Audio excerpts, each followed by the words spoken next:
하나님이 주신 말씀은 신약성서 히브리서입니다. 히브리서 7장 1절에서 3절의 말씀, 그리고 16절에서 19절의 말씀, 이렇게 히브리서 7장 1절에서 3절의 말씀, 그리고 16절에서 19절의 말씀을 오늘 함께 나누도록 하겠습니다. 어느덧 기쁨의 50일이 지나가고 이제 성령 강림 주일이 이제 시작이 되었습니다. 이번 기쁨의 50일은 작년보다 더 은혜로운 그런 시간이 되었던 것 같습니다. 매일같이 우리가 기쁨의 말씀을 듣는 축복이 우리에게 있었고, 기뻐하는 것에 우리가 굉장히 서툰데 우리들에게 정말 기쁨을 회복할 수 있게 그렇게 되어서 너무 감사한 시간이었던 것 같습니다. 이제 기쁨의 50일이 끝났다고 우리들의 기쁨을 잃어버리는 것이 아니라 이것을 기점으로 앞으로 우리들이 더 기뻐해야 하는 줄 믿습니다. 말씀을 들으시면서 여러분들이 더 마음에 와닿았던 말씀들이 여러분 각자 있으실 겁니다. 그 말씀을 여러분의 마음에 깊이 새기시고 더 큰 기쁨을 맞이하는 우리 성도 여러분 되시길 바랍니다. 오늘부터는 히브리서의 말씀을 묵상하게 되는데요. 히브리서 말씀 또한 우리에게 정말 많은 은혜의 시간이 되는 줄 믿습니다. 우리가 오늘 말씀을 보기 전에 우리 히브리서의 주요 인물입니다. 멜기세덱이라는 인물인데 우리가 그에 대해서 조금만 살펴보고 우리가 말씀을 전하려고 합니다. 우리 7장 1절에서 3절의 말씀을 우리 함께 읽어보도록 하겠습니다. 이 멜기세덱은 살렘 왕이요 지극히 높으신 하나님의 제사장이라. 여러 왕을 쳐서 죽이고 돌아오는 아브라함을 만나 복을 빈지라. 아브라함이 모든 것의 10분의 1을 그에게 나누어 주리라. 그 이름을 해석하면 먼저는 그 의의 왕이요 그 다음은 살렘 왕이니 곧 평강의 왕이요 아버지도 없고 어머니도 없고 족보도 없고 시작한 날도 없고 생명의 끝도 없이 하나님의 아들과 닮아서 항상 제사장으로 있느니라. 아멘. 멜기세덱은 구약에서 단 2번밖에 나오지 않는 약간은 신비스러운 인물입니다. 멜기세덱의 특징을 좀 살펴보면 7장 1절에 멜기세덱은 왕이요 그런데 또 제사장이라고 부릅니다. 왕이면 왕이고 제사장이면 제사장인데 벌써 2개의 직책을 가지고 있다는 것입니다. 이것으로도 굉장히 특이한 점인데 이름을 우리가 살펴보면 살렘 왕이라고 쓰여 있습니다. 이 살렘은 평강이라는 뜻입니다. 평강의 왕이라는 것이고 지극히 높으신 하나님의 제사장이다라는 것입니다. 그리고 멜기세덱의 히브리어 뜻은 여기 나와 있는 것처럼 의의 왕이라는 뜻을 가지고 있습니다. 더 특이한 것은 굉장히 지금 멜기세덱은 어떻게 보면 멋지게 소개가 되고 있지만 그의 출신, 부모, 족보, 나이에 대해서 그에 대해서 알 수 있는 정보들이 전혀 없다는 것입니다. 이스라엘에서 출신과 가문, 우리가 한번 구약 성서를 보시면 수많은 족보들이 기록이 되어 있습니다. 그러나 멜기세덱은 지극히 높으신 하나님의 제사장이라는 그런 호칭을 받고 있지만 실제는 그에 대해서는 아무것도 지금 우리가 알 수가 없다라는 것입니다. 그래서 신비한 인물이라고 많은 학자들은 이야기하고 있고, 학자들이 하나같이 이야기하는 부분 중에 하나는 멜기세덱은 예수 그리스도의 모습을 지금 방불케 하고 있다, 이렇게 주장하는 학자들이 많이 있다는 것입니다. 여러분은 이런 멜기세덱을 보시면서 또 어떤 생각이 드셨나요? 저는 이런 생각이 들었는데, 인간은 정말 작고 초라한 존재구나. 우리가 마치 길을 걷다가 땅에 기어가는 그런 작은 개미 한 마리 같은, 그렇게 작고 아주 연약한 존재, 그런 존재가 아닐까라고 이런 말씀을 준비하면서 그렇게 묵상을 해보았습니다. 하나님 앞에서 인간은 아무것도 아닌 존재죠. 너무 초라하고 너무 연약한 존재인데 우리가 자꾸 그 사실을 잃어버릴 때가 종종 있다는 것입니다. 멜기세덱은 어느 가문에서 태어났는지도 어떻게 생을 마감했는지도 아무도 모릅니다. 그러나 하나님의 감동으로 쓰여진 이 성경에는 분명 훌륭한 왕이고 훌륭한 제사장이었다는 것입니다.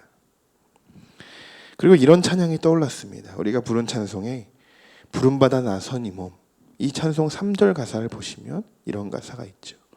이름 없이 빛도 없이 그리고 그 뒤에 감사하며 섬기리라 라는 가사가 있습니다. 성도 여러분, 지금 우리들에게 필요한 것이 이 부분이 아닐까요? 이름 없이 빛도 없이 바로 멜기세덱이 이렇게 살았던 인물이 아닌가, 저는 이렇게 묵상하게 되었습니다.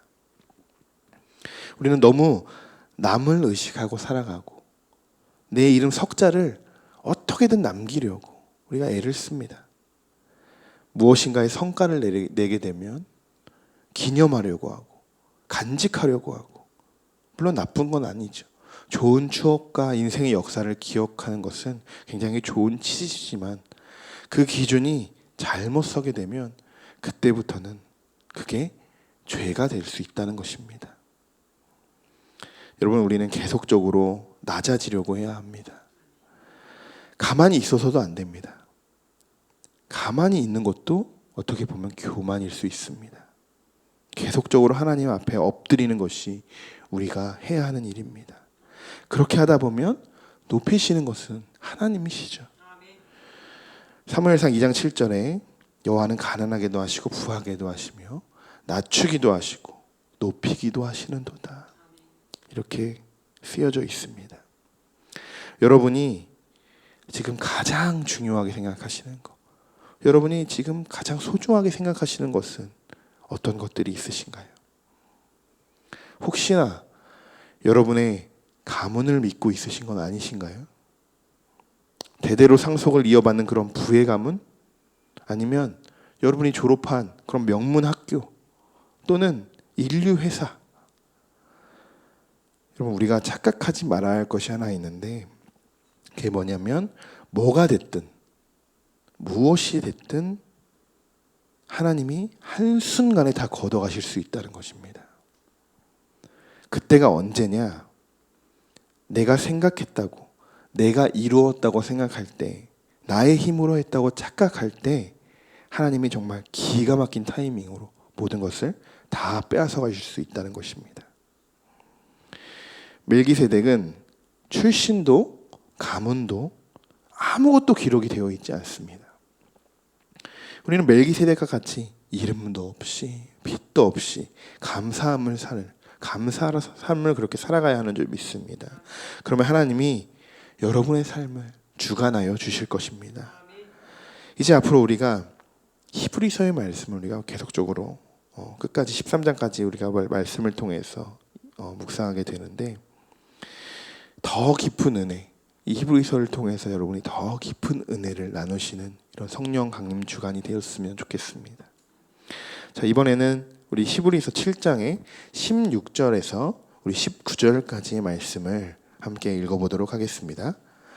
그는 육신에 속한 한 계명의 법에 따르지 아니하고 오직 불멸의 생명의 능력을 따라 되었으니 증언하기를 내가 영원히 멜기세덱의 반차를 따르는 제사장이라 하였도다. 전에 있던 계명은 연약하고 무익하고 패하고 율법은 아무것도 온전하게 못할지라. 이에 더 좋은 소망이 생기니 이것으로 우리가 하나님께 가까이 가느니라. 아멘.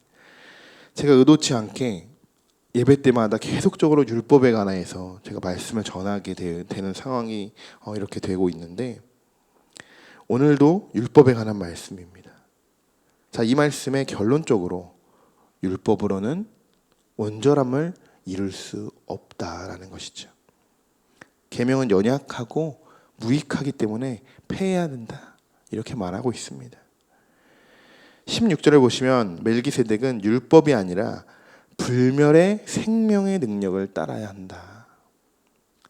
자, 19절에는 더 좋은 소망이 생기니 이것으로 우리가 하나님께 가까이 간다. 여기서 불멸의 생명과 소망은 예수 그리스도를 이야기하는 것입니다. 부활하신 예수 그리스도를 뜻하는 것입니다. 한마디로 정리를 하면 우리를 온전하게 할 수 있는 것, 하나님 앞에서 우리가 온전해질 수 있는 것, 율법이 아니라 예수 그리스도뿐이다. 이것을 말하고 있는 것이죠. 오늘 우리가 이제 멜기세덱이라는 인물을 우리가 함께 돌아보게 되었습니다. 그리고 그 인물에 비춰서 우리가 한없이 작은 우리의 모습을 비추어 봤습니다. 그러나 하나님 앞에서 우리는 아무것도 없는 자 같으나 모든 것을 가진 자인 줄 믿습니다. 7장 3절의 말씀처럼 하나님의 아들과 닮아서 항상 제사장으로 있느니라. 하나님의 아들 예수 그리스도를 닮아가는 우리 모두가 되시기를 소망합니다. 우리에게는 하나님께 가까이 가는 것이 소망이죠. 그것이 우리에겐 축복입니다. 모든 음식에는 간을 맞추기 위해서 소금을 넣게 되죠. 그러나 그 음식이 완성된 뒤에는 소금을 어디서 찾아볼 수가 없습니다. 오히려 맛있는 재료들과 화려한 재료들이 그런 위에 데코로 꾸며져 있죠. 소금의 역할은 전혀 보이지 않는 것 같아 보이지만, 그러나 소금이 없었다면 그 어떤 음식도 맛있다고 할 사람은 아무도 없을 것입니다. 눈에 보이지 않는 소금의 역할은 굉장히 중요한 역할입니다. 이것이 바로 이름 없이 빛도 없이 그런 역할을 감당하고 있는 것인데, 그래서 우리도 이 세상에서 그런 빛과 소금과 빛 같은 역할을 우리가 감당해야 하는 줄 믿습니다. 말씀을 마치겠습니다. 오늘도 하루를 시작하시면서 여러분 각자가 소중한 사람이라는 것을 잊지 않으시길 바랍니다. 여러분 각자는 빛이 되는 것이고 소금이 되는 것입니다. 하나님 앞에서 우리는 마땅히 감사함으로 그렇게 섬기는 우리 모두가 되어야 하는 것입니다. 이 세상에서 소금의 역할을 감당하시는 귀한 주님의 자녀가 되시기를 축복합니다. 기도하겠습니다. 예수님을 따라 우리가 살아간다는 건 세상을 포기하는 것이 아닙니다. 오히려 세상에서의 중요한 역할을 감당하게 될 것이고, 눈에 보이지 않는 곳에서 하나님의 일을 하게 하시는 분이십니다. 우리의 낮아짐을 감사하게 여기시고 그 자리가 어디가 됐든 우리가 순종하며 나아갈 때 하나님께서 하나님의 때에 큰 일을 행하실 줄 믿습니다. 오늘 하루 위대하신 하나님을 높여드리기를 원하며 예수 그리스도의 이름으로 기도드립니다. 아멘.